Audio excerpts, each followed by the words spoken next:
ये जादुई कहानी प्राचीन काल के एक गरीब इंसान की है जिसका नाम रतिलाल था। वह अपनी पत्नी के साथ छोटे से घर में रहता था। रतिलाल दैनिक भिक्षा मांगने जाया करता और जो कुछ भी मिलता उससे अपना और अपनी पत्नी का जीवन यापन किया करता।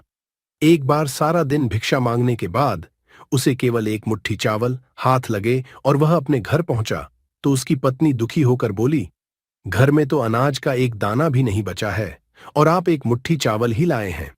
भला इसमें कैसे हम अपना पेट भर सकते हैं। और वह थक हार के घर में बैठा ही था कि द्वार पर एक भिक्षुक आ जाता है और वह कुछ खाने के लिए मांगता है। रतिलाल धर्म संकट में फंस जाता है। अब वह एक मुट्ठी चावल अपनी पत्नी को दे या सामने खड़े भिक्षु को, लेकिन वह द्वार पर आए किसी व्यक्ति को बिना कुछ दिए जाने नहीं दे सकता था। इसलिए उसने वह चावल भिक्षुक की टोकरी में डाल दिया।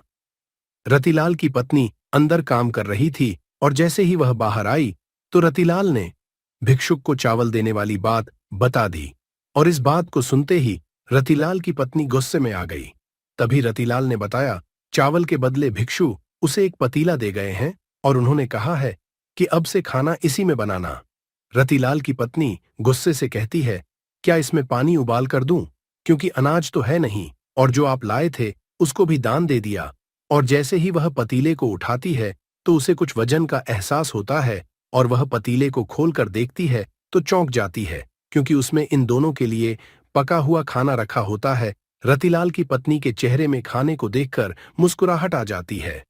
दरअसल उसने कई दिनों से ठीक से खाना नहीं खाया था, लेकिन रतिलाल यह नहीं समझ पा रहा था कि वह भिक्षु तो उसे खाली पतीला देकर गया था, तो इसमें खाना कहाँ से आया। और वह आश्चर्य से यह बात अपनी पत्नी को कहता है, लेकिन वह कई दिनों से भूखी है, इसलिए उसकी बात नजरअंदाज करके खाने को घूरती रहती है और अपने पति से कहती है, बड़े दिनों बाद इतना स्वादिष्ट भोजन देखने को मिला, चलिए खाते हैं।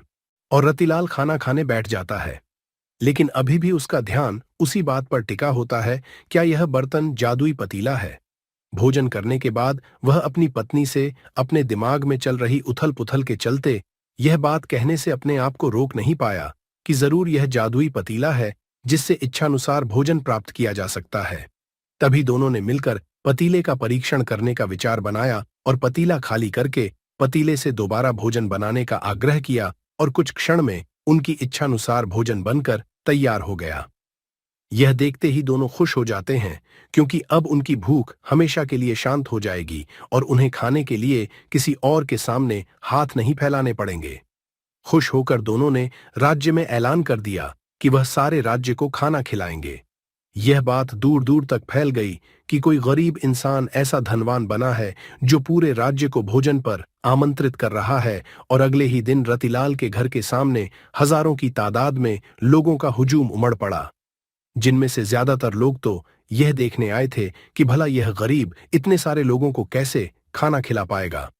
लेकिन देखते ही देखते एक से एक व्यंजन सबके सामने रख दिए गए और सभी को खुला आमंत्रण दे दिया गया, जितना खाना हो उतना खाइए और जरूरत पड़े तो घर भी ले जाइए।